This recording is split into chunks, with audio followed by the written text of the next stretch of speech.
to set it. Take it off. Get in. How you doing? All right.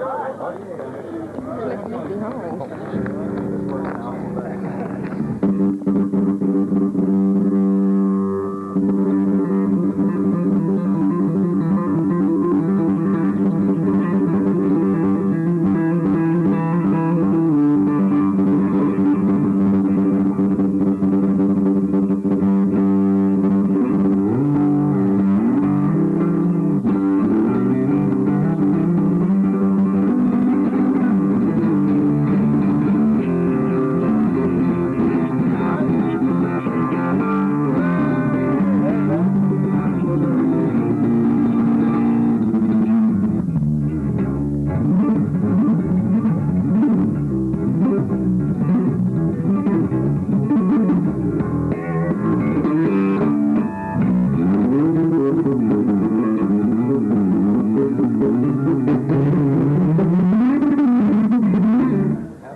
I haven't done a clinic for a long time, so bear with me here.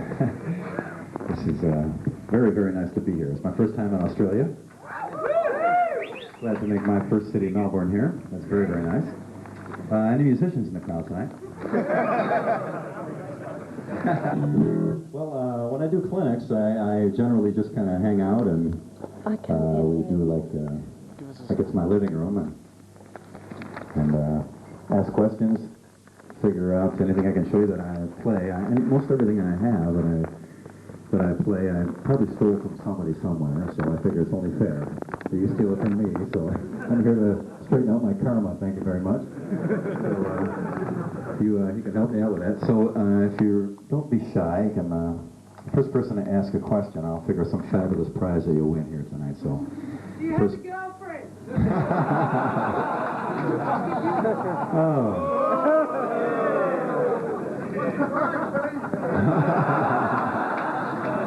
Really fabulous one. It's not a very big prize, but it comes from the heart. Something like that.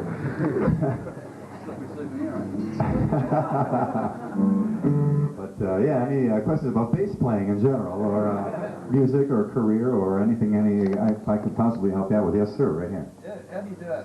The artificial harmonics in English? The artificial harmonics. There are a couple different ways. How do you do it with your right hand? Yeah, there's a couple different ways of doing them. The first way I got them, I remember seeing Billy Gibbons with a ZZ Top, New Year's Eve, 1974, and he was playing all the thing where I actually stole my hammer-ons from him, but I also got the pinch harmonics, which are the things he did. He plays with a pick, and of course guitar players do that thing where they slide off with the thing, but not having a pick. What I did is I did a pinch harmonic with a... It started to work its way down. It was pretty painful. But it's up against the soft skin of the thumb there, and it basically, that's the pinch harmonic. A couple other ways, of course, when you just hit, I kind of hit with this part of the joint. So there's not a lot of skin on it, so it just kind of glances up. Fancy it with two if you want to go. This is one we just hit on the fret like a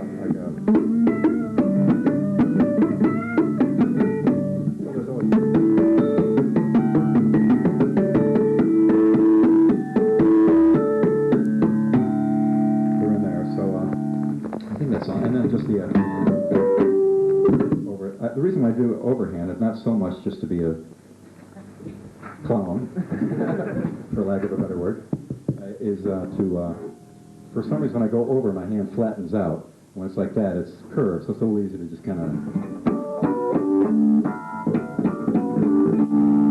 I think that's all the ways I have of doing it. And you always do that.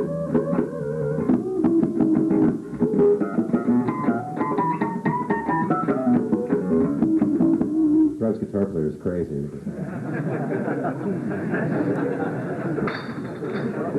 Yes. I'll ask you a question about your fingers. I was watching them.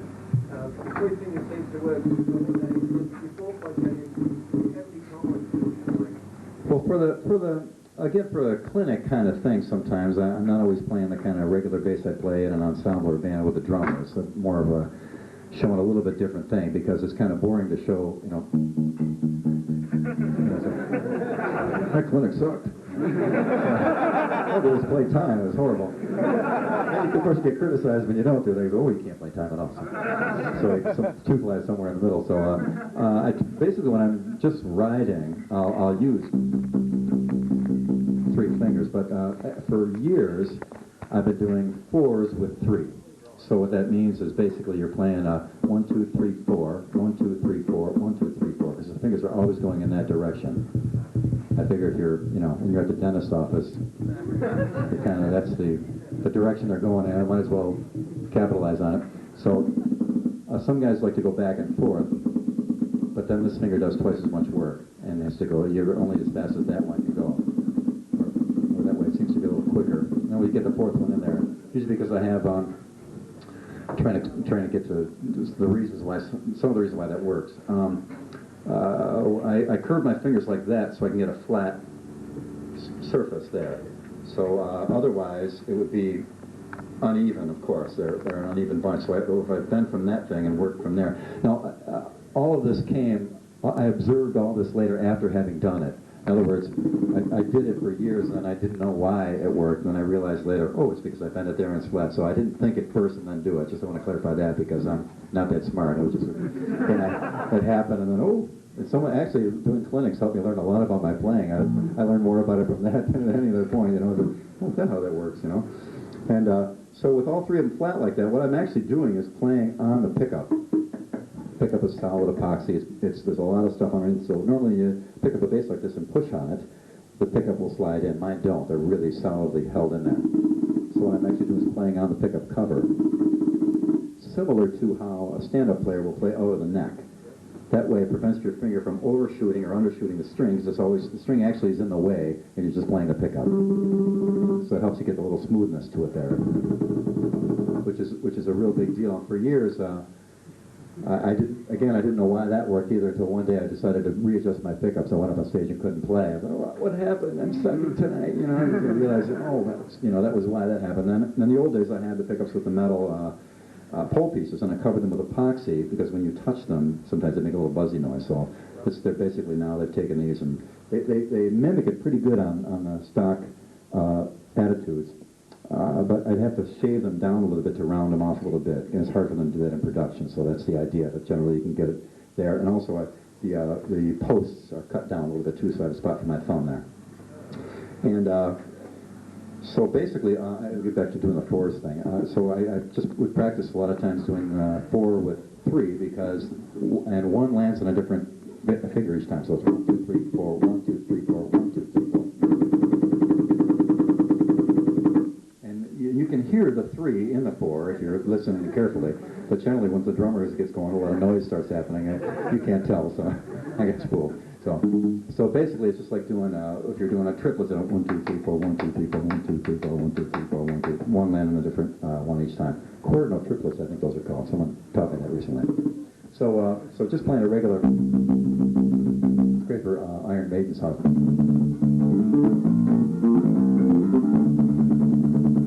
Steve probably uses 2 fingers. And a lot of guys use 2 or 1 fingers, and it's all you need. A lot of people sometimes think, well, I got to play with 3 fingers or else. And you could play with your thumb, a pick, 1 finger, or all 10.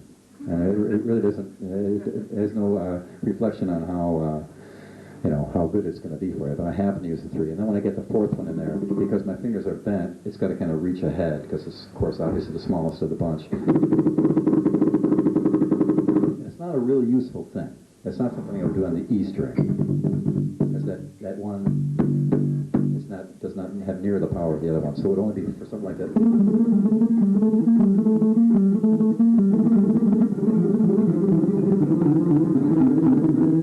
Something like some weird thing. I think I used that in one of the Skyscraper tunes. I called it the Woody Woodpecker lick. This is ha ha ha ha. We really did. And also on the, let's go to the 4 fingers then raking. We'll go 1, 2, 3,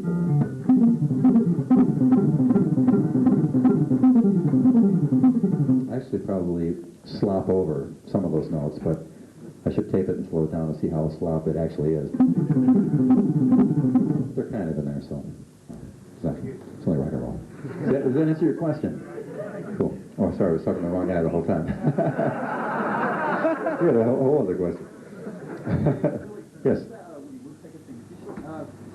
Sure, yeah. Anything I do, and if you didn't get it, or if you know. Sure, it's just basically. So in other words, the only movement you're doing here is a lot of stuff sounds like all kinds of stuff, all kind of movement is happening. But I try to work on the economy of motion, where not a lot of things happen with your fingers. I've never seen bass players and their fingers are moving all over, and not much is happening, but I try to keep it so not a lot of motion. So that way, when one finger moves, it's already in position to make its next move anyway, instead of being way far away. So that makes sense? And again, it really helps to have that pickup close up and have that. So that gives you that help there, and working from those joints for that particular lick. Again, there's guys that can play 50 times faster with 2 fingers straight out, you know, so there's no real hard, fast rules to how it's supposed to be. It just happens to be the way I do it. You know, it may be of help, hopefully, you know, so there you have it. I rest my case, Your Honor. Who else would like to ask me a question here? Don't be shy now, don't be shy on me. Yes, sir. Marble English. No, what's happening with Mr. Beacon? Well, we just finished a whole Asian tour. Unfortunately, we didn't get to Australia, which I'm pissed off about. I don't know. We have a little problem with the management right now, so you know, it's sort of kind of a So those things happen. But we're just taking a little time off now, seeing what we're doing. I have a side project called Niacin, which is bass drums and Hammond B3. A friend of mine, John, playing a B3, and Dennis Chambers on drums. And we just got done doing a whole bunch of shows. And Dennis is probably the greatest musician I've ever worked with. It's like time therapy with that guy. Playing, you cannot get out of the groove or you'll die. And he's like, okay, Dennis, I'm with you. You know, it's unbelievable. I mean, you can't go wrong with him playing. It's just so cool. And he's an amazing player, great guy too.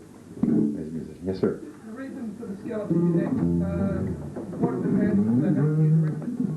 Well, originally, I opened up for Yngwie in 1985, and he had a fully scalloped neck.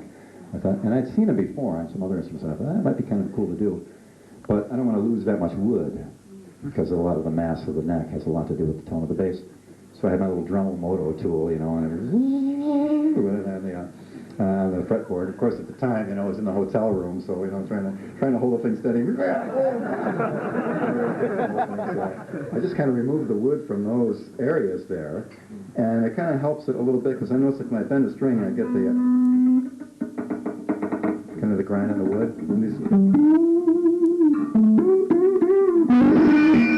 Oh, I hit you found the 20 dB gain switch.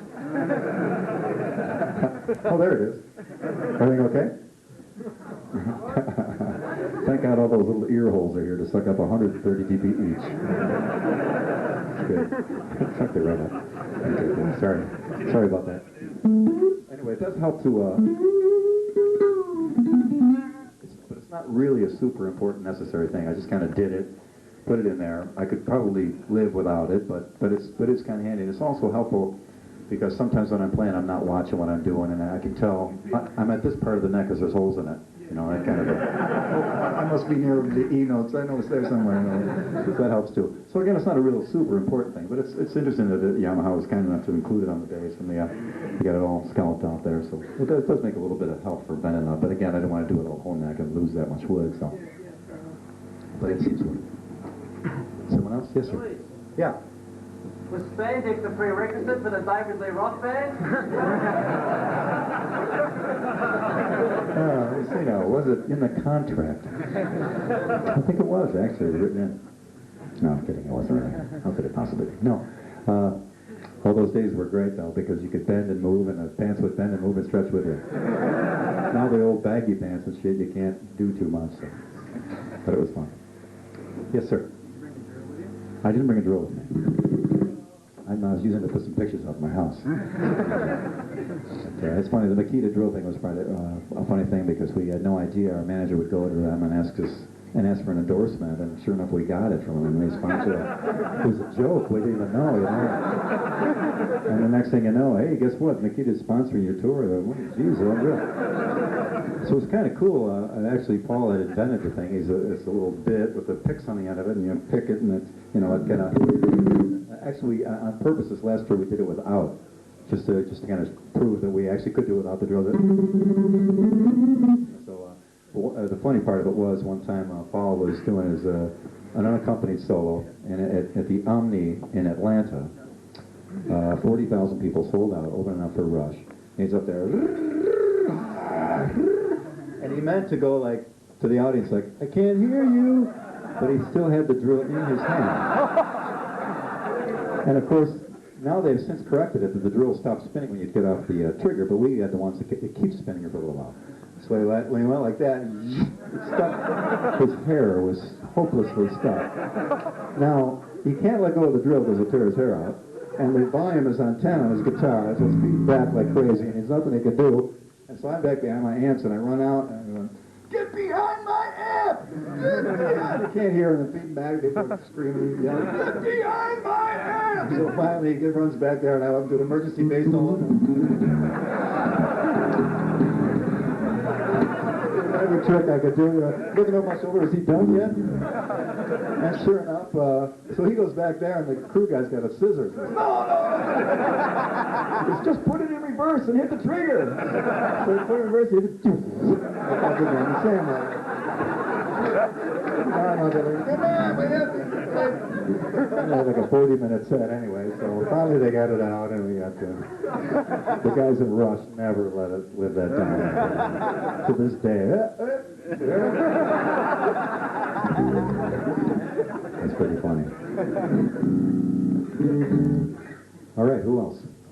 Talk to me. Yes, sir. A couple of years ago when you toured with Rush, did you tour with Primus as well? No, they were on another tour after us. How was that? Touring with bass players like that, who had a different style from your own? Great. Geddy's an awesome player and a really, a lot of times you meet bands like that. I've kind of known of them. I've met them a little bit here and there, but because their music is so kind of, serious, you think they're going to be really, hey, get out of our dressing room, But they weren't at all. They were the nicest bunch of people you ever saw in your life. I mean, they're great. Always, they were complaining that we weren't hanging out with them enough, They, hey, where are you guys? Come on. Did we do something wrong? No. And then towards the end, we started getting up on stage with them and everything and playing, and they were really, really cool to us. Neil was funny because he'd always be concentrating, doing his, 7/4, 5/4, another bar 11, bar 7, another bar 5, and doing all this thing. The audience was a sea of 20,000 air drummers drumming.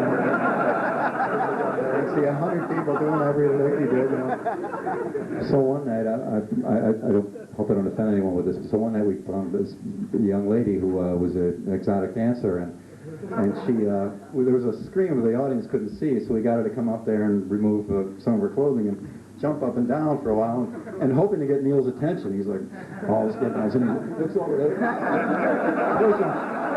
He sounded exactly like an AC/DC beat. The first he listened right out there. Neil, I'm telling you, that's how it works. That's funny.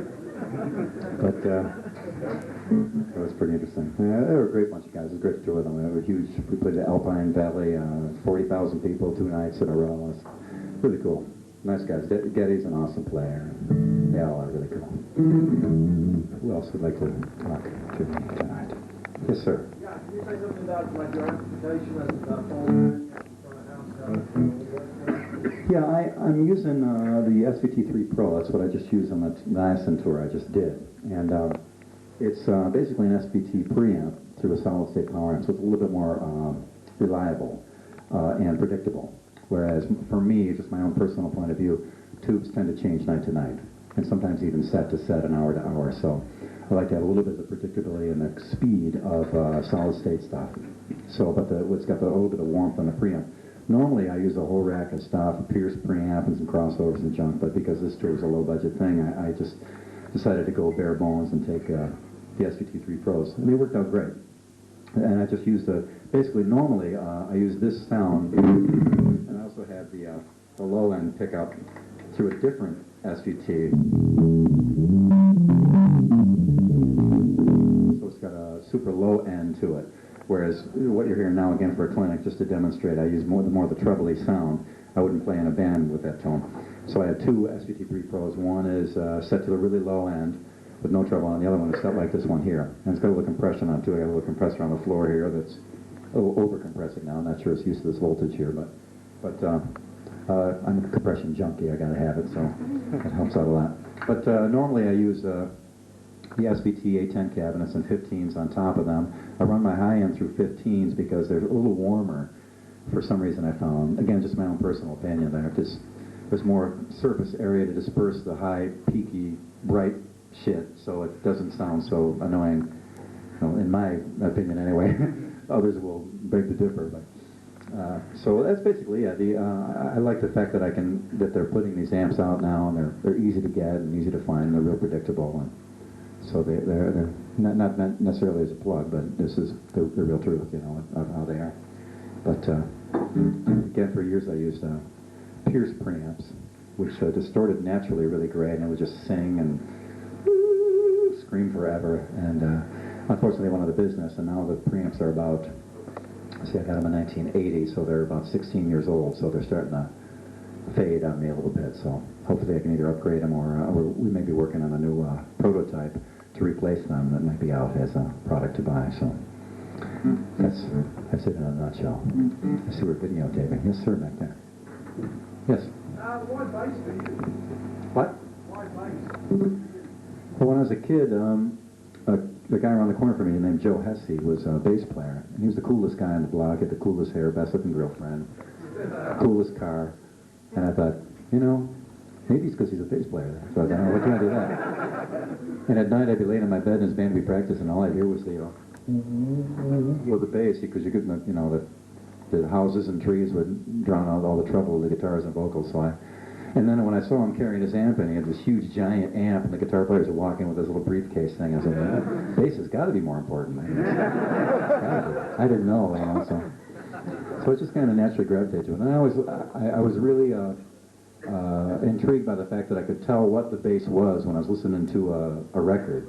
Because a lot of people, believe it or not, I mean, musicians, we take it for granted, but a lot of people don't know the difference between a bass and, you know, and anything. You know, they think this is a guitar. A lot of people aren't, and you probably had that happen to you. You know, you carry it around. What's that? It's a weird guitar with only 4 strings. But I don't know. I just kind of gravitated towards it and liked the tone of it. And I never really considered it to be limited by anything. So when I was growing up, I never thought that I had to do particular things or couldn't do other things. So I just kind of learned all this stuff, and as I started playing out, about 3 or 4 years into it, people started saying to me, you know, you can't do chords on bass. And I said, well, I was already kind of doing them. I don't know. I said, okay, should I stop, you know? Or you can't play those fast notes on bass either. And well, I kind of, you know. So I just kind of naturally gravitated towards some other ways of doing them because I didn't know any better. So I came up with kind of a different approach on some things. And some of it worked, some of it didn't. And I tried to keep what worked and abandon what didn't. There you have it. Yes, sir. When you were growing up, who were you listening to? Who were your main influences?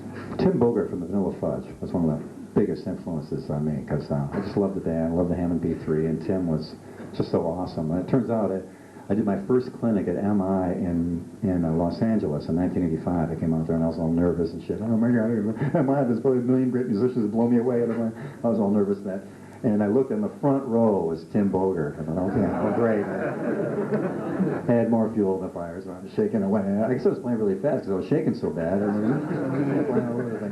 But he turned out to be a great guy, and we've become friends since then. And I still really admire that first Vanilla Fudge album with the Naked Golden Lady on the front. It was an incredible bass record. You have to listen to it with 1967 or 68 ears because the tonality and sonics of it are very weird. It's not the super deep low end that we have today, you know, and all the CDs and everything. It's not a hi-fi thing at all. But he did an amazing thing with bass. And later on, he basically described it as basically Motown out of its mind, you know. So, which was kind of true. He just kind of Jamie Jamerson, you know, gone on 10, you know. And just about every other kind of music there was influenced me somehow. The first concert I ever saw was Jimi Hendrix, and I was bent from that on. So as the twig is bent, so grows the tree, and I grew up a little crooked as a result. But just about everything: sax, Eddie Harris, Sonny Rollins, Oscar Peterson piano, Ray Brown and bass. Everybody you could imagine at some point. Keith Emerson. I've stolen from just about everybody. So Paco de Lucia. I try. I mean, he's probably the most amazing in the world, but. A lot of flamenco stuff I like to listen to because it's got all the, you know, the finger picking and everything, so it kind of somehow translates. But just about everything and anything has influenced me one way or the other, so it's hard to say one, but Tim certainly was a big one. Yes, sir? When you're on stage, Do you want Jeff to take photos? going through your balls outside, do you Just vocal and some bass drum and snare drum. Yeah, since I played for so long with no monitors, in the old days, we would play, that would be our monitors right there, you know, we'd have 2 JBL 12s per side and a Fender Dual Showman running them. The Dual Showman, because it had 4 inputs, we could put 4 mics into it. Even though only 2 at a time had a volume control. But that was the PA, and it was really cool because when you distorted it, it was harmonic distortion, so people thought we were really singing good. You know? We had them fooled. But, so I'm so used to that, I don't really just get my voice, the rest of the vocals, and bass drum and snare drum. I think if you become real monitor dependent, you're really screwed, because a lot of times there's an opening act, or sometimes you're late for, your gear didn't show up, and you don't get a chance for monitors, and if you're really dependent on them, you can be really in trouble. So I try to rely on them as little as possible. Some guys do the in-ear things. Those are real handy too. But again, the more shit you got, the more stuff is bound to go wrong. So I try to do it, keep it as minimal as possible. And I can even do it without any monitors at all, and have. If it's getting weird or something, I'll just let the monitor guy just say, just turn it off, or I'll actually reach down and unplug the cabinet myself. Just get it out of there, And actually, you can kind of hear yourself saying and see if you're on key a little bit there. But so it isn't a real important thing. Yeah, next one, you have your hand up. How long before a show would you warm up for, and how many, what exercises would you run through? I try to warm up to the point where I feel like I can play. Sometimes it's a week. Sometimes it's a couple of minutes. But I try to warm up a little bit, but I find every single time, even though I haven't learned my lesson, I can warm up until I get everything just right. I go up on stage and nothing works. I mean, it's so different from being back there to being on the stage that, but I still feel like I should warm up. And I think it probably does help, but it doesn't seem to help as much as I think it might, because being on stage and through an amp, all the characteristics and dynamics of the bass completely change as soon as you plug it into something. And I practice a lot without any amp at all. And normally my rack and my normal amps, when I have them set up and have time to do it and tweak them out, they basically mimic what a bass does without an amp. That's why I use compression a lot, because a bass without an amp only has X amount of dynamic range. You plug it in, it's got that much. And then actually can throw me a lot, because all the quiet stuff I can't hear and all the loud stuff is too loud. So the compression kind of mimics the bass without any amp at all. So when you're warming up without an amp and you go up on stage and play, it's completely different. So I warmed up a lot here today. Obviously it didn't help too much, because I had to slop through a lot of the shit I did, but it's hard to say what works. I try to, when I'm not on the road, I try to put in like an hour of real pain a day. And there's a difference between practicing and playing. A lot of guys will play for 3 hours and say, yeah, I practiced for 3 hours. Did you actually practice for 3 hours? No, I was playing. The difference between actually sitting there doing exercises and doing all the tough stuff and then actually sitting around and playing. What I'll do is I'll try and put an hour really exercise and working on it. When I'm on the road, I don't have to do it as much as I'm playing every night. But just really get those in. And as far as the exercises go, I do things like I'll do whole steps across the neck, like. Now that's starting with this finger.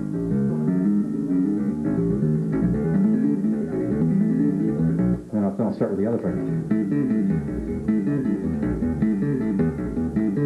Now the tough one, without changing position, because I try to have my hand in a position where my four fingers cover, as much as I can. Like try to get a 4 or 5 fret spread in each way. So try to do that one there, then backwards again. And the really tough one.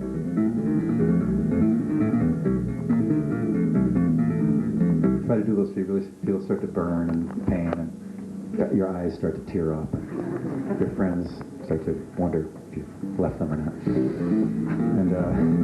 And that's one thing to warm up. Another thing I do is, in order to help my right hand as well, it's just going to sound like...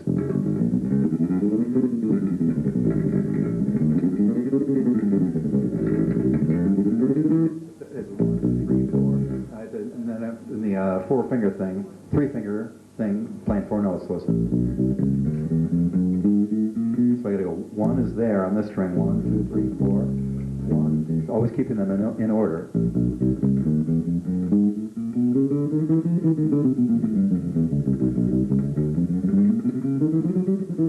Try not to break the pattern of always being in that direction, up and down the neck until again it's really painful. And and sometimes I'll practice one hand at a time, which is kind of really cool, because as one hand is sucking, the other hand will help cover it up. Like a lot of times I'll be blowing it like crazy with my left hand, but since my right hand is doing it so strong, I can't really tell. So when I pull them apart and play one at a time, I'll start to realize where I'm sucking and where I'm not. So be careful with that. Still waiting for a prize. Okay. So I'll try to do like 1, 2, 3, 4, 1, 4 across with each 1, 2, then I'll see which ones are weak and what isn't working and try to, basically, I never considered that I had any really natural talent or ability. But the one thing I can do is I can troubleshoot. I can figure out what isn't working and what is. That's why I was always the guy that had to fix the gear, because I would, gear would break down, and well, we don't know what to do. I go and get in there and figure out, just by going through the steps of troubleshooting, what's working, what isn't. I would, just I had an ability to do that. So I applied that to bass playing, and basically, when I take something that I'm playing apart, I can see what's working and what isn't. Take the part that isn't working and just drill that. Like, I see this finger's a little weak, so I'll just sit there, pull the one that's really weak out, and then try to isolate all the moves that it does. When it's working with this finger together, it's slower than it's working with that or that, so I'll... And really can see it start to flub and muff the notes and fuck it up, so then you just kind of really pound it until it gets in there, and then when you go back to... you find it's a little bit smoother. So basically, the concept being is when you get into an area of playing that you're having trouble with, pull it apart piece by piece, find the parts that are weak, and drill those until they're strong, put it back together again, and it should work. Similar to how you'd fix a car, so that's basically what I've applied here and somehow gotten somewhere with it. So I mean to oversimplify, but that's actually what happens. Who else wants to talk? Yes, sir. Obviously, you love your 4-string basses. Do you enjoy playing 5 and 6-string basses as well? I have a 6 that I play. I used on Just Take My Heart. I have to lean into it now. Yeah, but when I played it live, I played it with this bass. So, because I wasn't... The 6-string is great. The TRB, I think they got one here. There's a 5. Oh, there it is, hiding back there. It's great, but since I grew up playing a 4-string, creature of habit, I'm just so used to this. When I'm playing the 6-string, I'm playing all over. I go, hey, this is great. I can play this, no problem. Only one thing. What key am I in? Because I know that's G, A, B, C, D. But I'm looking at the bottom now. It sounds ridiculous too, but I really don't know. I mean, I can figure it out, of course, and I can tell by my ear. But there are some times when I'm flying around going, hey, did I know what key I'm in here? So because the patterns all still work. Basically, I use 3 patterns when I'm playing. Whole step and a half step and a whole step, and 2 whole steps. So everything I do, that's, sorry.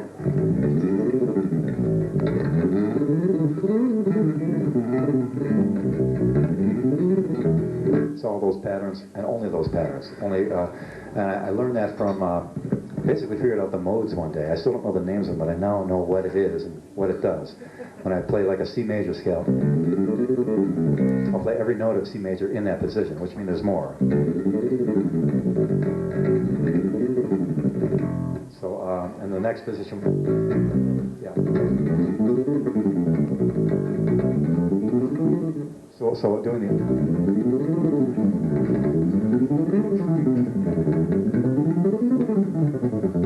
so that's all the notes of the C major scale, but it's only those 3 patterns.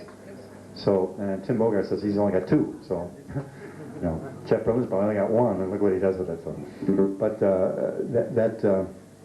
just by simplifying it like that, and again, applying the troubleshooting aspect to it, just practicing those 3 patterns. In every conceivable.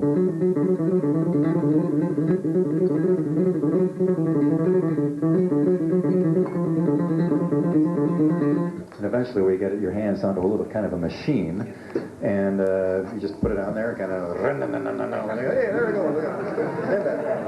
That's the idea. It doesn't always work that way, but it's in theory anyway. Yes, sir. What would you comparisons working with started to play rock and used to be like who's a player? Steve's quite a different player than Paul. Steve is sometimes really calculated, but actually, as much as I like playing with Paul, Paul's an amazing player, a great drummer too. He picked up piano in like about 4 weeks, and for the first 3 weeks, he didn't know you were allowed to use your thumbs. He's sitting there playing, and he's playing all these Bach things, and I go, Paul, why are your thumbs tucked under? You can use your thumbs. And now he's doing he's taking classical lessons. He's an amazing musician. But for some reason, Steve and I seem to kind of do more of a together thing. Paul and I work well in a band sense, but Steve and I did a lot of stuff more together, and we kind of instinctively. And it's different because Paul and I would think would be more like that than Steve and I, because Steve is a much different player. He's a reader. He's not so much a seat of your pants player. He's calculated, but he knows where he's going. He can play the same thing twice. I can't play the same thing twice. If I'm in the studio and I play a thing and somebody goes, "Hey, what was that?" And I go, "Oh, well, give me the tape. I'll make a cassette. I'll go in the room and learn it because I don't remember what it was." And I really don't. A lot of times I'll hear myself being played back and I'm like, how did I do that? I have no idea how I got it out of there because it just kind of happens. Where Steve knows everything about his playing, which is pretty cool. So we would do. I remember we did that lick off Elephant Gun.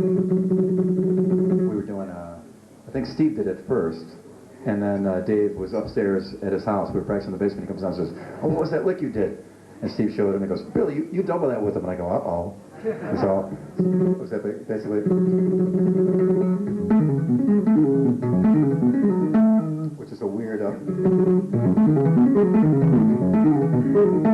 It's not the way I would normally play it, because on bass, to do a hammer-on thing, to start it with an open note and end it with a close, usually start with hitting down and then pull off because you need that kind of strength.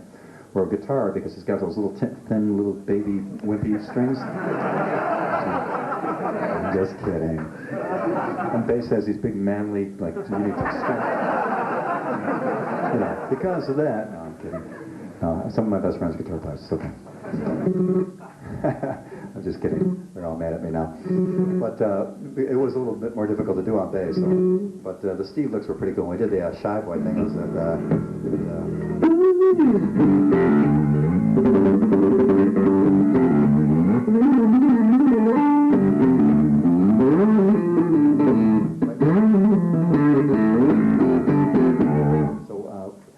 like more doubling things.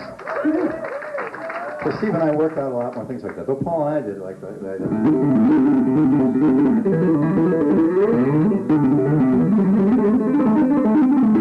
Next part.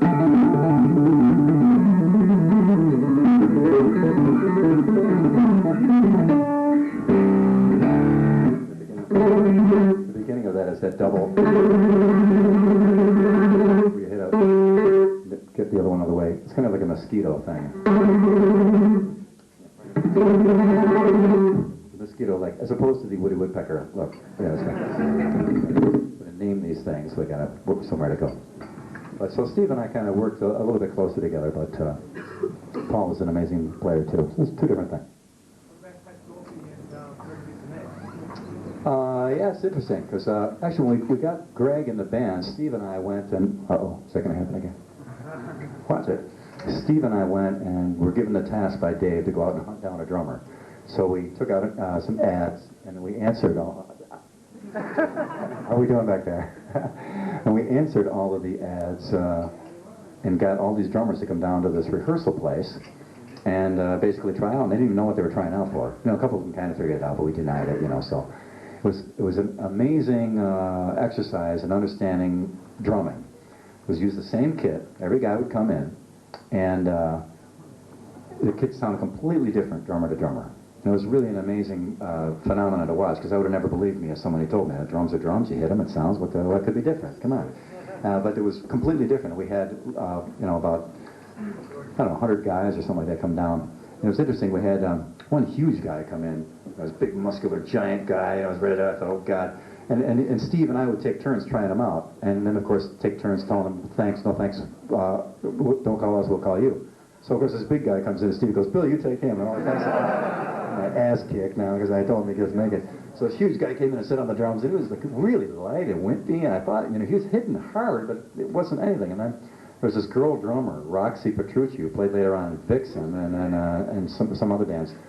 And she annihilated the drums. Skinny, her waist is about this big around his little wrist, and she pounded the shit out of him. So it was really interesting to see. So when Greg came in, he sat down and just said, great attitude, up and at him. That's another thing. If anybody gave any excuse about anything, no matter what it was, well, I would have gotten here earlier for the traffic. Well, if I had my drums, well, you see, when I play on my, it's, every excuse somehow was a precursor to the guy sucking. So Greg, it was really true. So Greg would just sit down, okay, what do you want?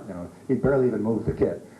And Steve said, well, give me some blah, blah, blah, and did that. I said, well, try this. And then he was perfect and great and right on. And so he came in, we decided to take it further with Greg more than anyone else. We had about 4 guys that could actually play out of 100 or so. I mean, that were actually in the category that could really do the gig. And when Greg came in, he had everything learned in an afternoon. He sat down, he knew every song, in and out, backwards and forwards. We changed some stuff on him, he remembered each time. So that was a real big factor. And that would apply to anyone going for any gig. I mean, you really can know your shit and really know the song and get it down, be able to adapt to it and, you know, be up and positive. And that's a lot, that's really the way to get the gig, because Greg certainly got it. So he was amazing. Greg's still one of my favorite people in the world. He's probably one of the nicest human beings in the music business, period. Pat, on the other hand, is also one of the nicest guys. Well, one of my best friends. That, on the other hand, now Pat is an awesome player, and Greg is great at a lot of things. Rock-wise, he can handle everything, but tonality-wise, his drums are kind of all-purpose. Where Pat, his playing and the tonality of his drums from his playing, obviously, is a little bit more rock, solid, beefy kind of a thing. And Pat has all kinds of finesse. Matter of fact, I remember Dennis Chambers saying, "Man, your drummer's pretty awesome," and he was complimenting Pat quite a bit too, and Pat's a huge Dennis Chambers fan too. So it was kind of cool to hear Dennis say that about Pat, because I respect his opinion a lot. And of course, that's my opinion about Pat too. He's just a real solid, great player. His time is perfect. I mean, a lot of times looking on stage, a couple of cups of coffee, it's going to be so fast. And Pat will say, "Hold on there. Hold on there." Slowing it right down to the normal speed, because sometimes I hear tapes back and I wouldn't even know what song it was. It'd be so fast, you know. And Dave, unfortunately, when we were playing the tour with Dave, he did this, you know, if he swung his arm around, it meant speed it up. So he could run across the stage swinging his arm around, and of course the elephant gun, it's pretty fast to start with, so after a while, where's my drill now? We would did jump, and it was unrecognizable. I mean, it literally takes almost that fast, so unfortunately, Greg wasn't in charge at the time, but Pat is, and he really keeps things together. He's a solid drummer. And it's interesting to see drummer to drummer, and I try to urge people to get out and play with the drummer, bass players, because that is the real way you're going to really see what works and what doesn't. A lot of times, I just rehearse with the drummer alone. Pat and I just sit down and just play, go through the whole set, or all the songs we know, or a million copy tunes, just bass and drums. And I really learned all of his moves and know where he's going to go, and after a while you get an instinct. Unfortunately, with Dennis, though we didn't play together as long, we started to really get kind of that bass player drummer thing where he would just do one move that he'd never done ever before in his whole life or at all, and I would accidentally at the same time do the exact same move. And it's just mind-blowing to do that, and I love when that happens with drummers, and that's what I shoot for, so you just get a kind of automatic, instinctive connection there, so when you know...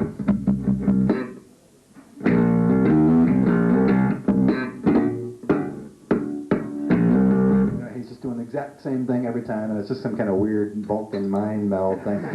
But to work towards that as a bass player with a drummer just is such an asset to a band, because you just create this solid thing that almost no matter what you do on top of it, even suck on top of it, it sounds like something's moving along there. So that's one of my goals as a player always with a drummer, is to just lock that thing in so solidly that you just create that entity within the band. That's always first. The soloing and the wacky stuff comes later, and that's frosting on the cake. But the first order of business always is just to really get that solid thing. I always get a spot where I can see his foot and really get close to him and watch everything he does and try to learn kind of how he moves and just learn about his playing. It's invaluable to know that. Yes. I just want to ask a question. You have a single bass foot drummer Yeah. and a double bass foot drummer. There's two differences. I play with both. I find the double very difficult to play with. It can be. Depends on the drummer. I've seen some drummers that really do the double really good, and some drummers that don't, and some guys that just a single bass drum. It's awesome, and some guys got the single drum with the double pedal. There's a lot of different ways of doing it. It's more the drummer than anything else. Again, I found with playing with Greg and Pat and Dennis Chambers has been real therapeutic, because they're all really good players. So when you're locking onto somebody that really knows their craft, it's a great asset. I played once with a drummer that had a really bad time years ago in a bar band. We used to play Jeff Beck, the freeway jam thing. go doom, doom, doom, doom, come to a lick, and all I could do was just, there's one right there. And man, it threw me so bad. I mean, it was a dread. He could do his time okay, but you know, he'd come to a lick and he would always speed up or slow down, and it really would drive me nuts. And then when I left from him, I went back to Tallis and worked with a talent instrumentalist guy named Paul Varga, who had a really good time. Man, I thought, because I always think it's me, no matter what it is. If there's a mistake or something's wrong, anywhere on the stage, I was like, oh, what did I do? You know, I was self-conscious about it. You know, no matter what happened, so oh, it was me. Oh, I had to do it. And later I found out it had nothing to do with me. But so the timing thing, I didn't know if it was me or not, and I was driven partially insane by it. So that's my testimony at this point. Yes, sir. Yeah, I got up at the Hard Rock Cafe for his record release party. Me, Steve, and Greg, and we did Shy Boy. Played it instrumentally. It was kind of cool. They had it live on the internet too on Steve's website. It was pretty cool. He might make these snippets of it still on his website. And incidentally, I'm doing the first ever online bass clinic on November 19th on my website. So if you're an internet guy, you can get on there. I've gotten a few messages from Australia, so I know you get it down here. Yes, sir. Are you still planning on doing a bass solo album? Yeah, I'd like to do a wacky, crazed, psychotic bass record, because most of the time when bass players decide to do a solo album, they get all mushy and want to sing and get a hit and everything like that.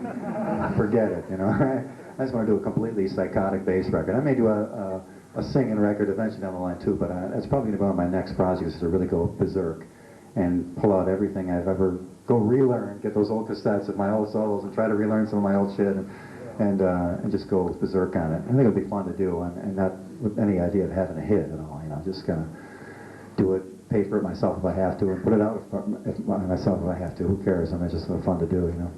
Yes, sir, over there. Is there anything with your sound or your playing that you've encountered like problems with in the studio, or that's helped you? Or? No, I just kind of take the same live setup into the studio and go with the same bass, same strings, same amp pretty much. They mic it up. They do run some directs also, but the directs are usually run through compression as well.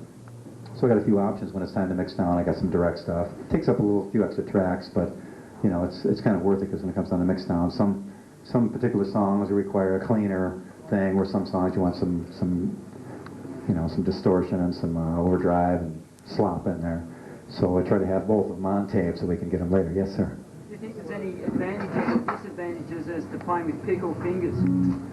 Producers sometimes like a pick better, because it's a more defined note. It starts right there. Where you can do that with your fingers, but it just sometimes takes a while. Right now my calluses are pretty hard from playing with Dennis. I mean, it's grinded. I actually popped a hole right through the callus and was bleeding onto the bass neck, and we're playing the Blue Note in Tokyo, and the audience is right here, so they could see the blood on my neck, and it was all dramatic and everything. So from now on, I'm carrying ketchup with me, because that had an impact there. Oh, he's bleeding, cool. So, but what was the question again? I forgot. It's funny, when I was playing in Tallis, we got done, and I was playing so completely wild and playing all over the place and overplaying. We got done with a song, and some guy yelled out, "Play a solo." And I said, "That was a solo." Doing some arpeggio things that are kind of.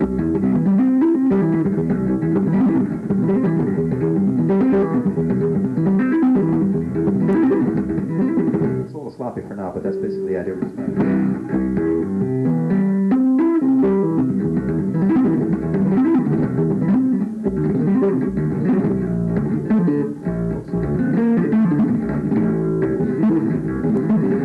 I did the Had Enough thing from the first Mr. Big.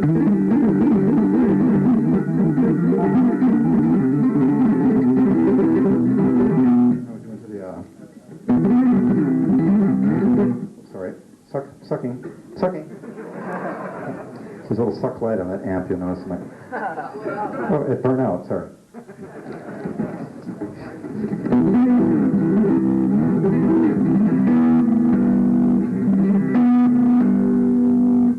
Those are always handy. Came from playing Stealing by Uriah Heep for years. Oh my God, I gotta play this song one more time, I'm gonna die. So I started just going.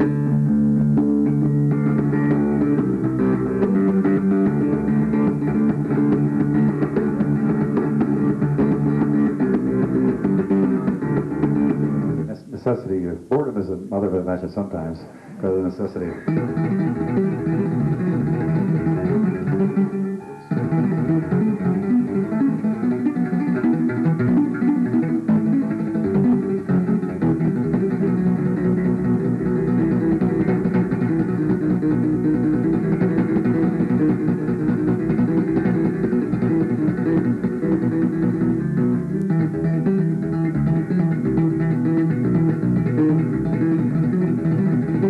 Actually, years ago, Ed Van Halen showed me that and said, "Don't ever show anyone."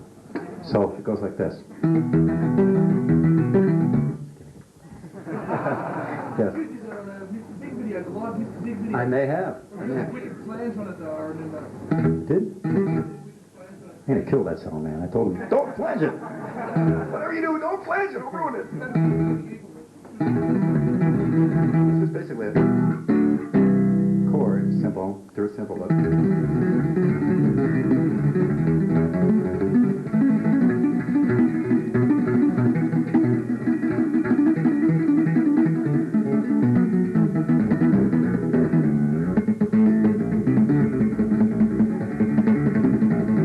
This came also from a piano. The piano's the octave thing, so I kind of mimicking that.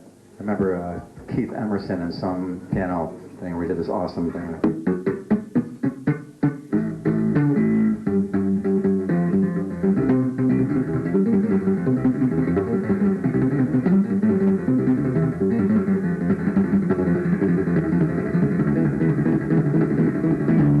Like just basically drum rhythm. It's a little handy, you know. I was just tired of playing on an E note.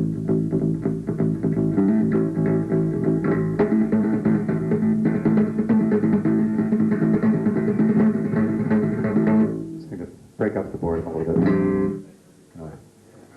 Yes, sir. Ma'am, I'm sorry.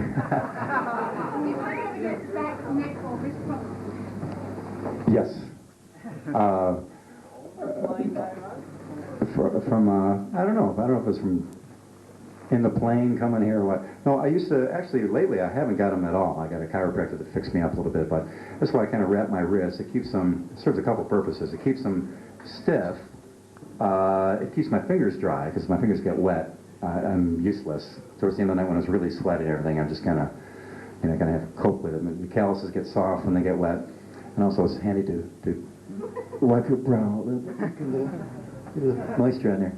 So, so that and also by keeping it stiff, I'm not sure if it's because it keeps it warm or prevents it from moving too much, that it actually helps out. But I used to get a little lump thing there, and it was always painful. And a lot of guys have had that problem. So it's not, everybody's different, and there's no one cure for it all. But I try to avoid slicing it open surgically and fixing it that way if I could, because it's once you cut in there, it's hard to go back. Recently, Keith Emerson had some surgery, and I hopefully he's back to normal, but I know it's a long road back once they cut in there. But try a lot of different things. There's another thing, this little band that goes around my elbow here, because I had the equivalent of tennis elbow from playing, because these two bones basically started to come apart a little bit from just overuse, and the band thing holds them together, and that helped a lot. So there's a lot of ways to skin a cat when it comes to fixing your wrist or having problems with that. And strap-wise, I use these big, thick straps. They're made by the same company that makes the belts that catch the F-14s that land on the aircraft carrier, believe it or not, Buffalo Belt and Waving. And the only problem is, they distribute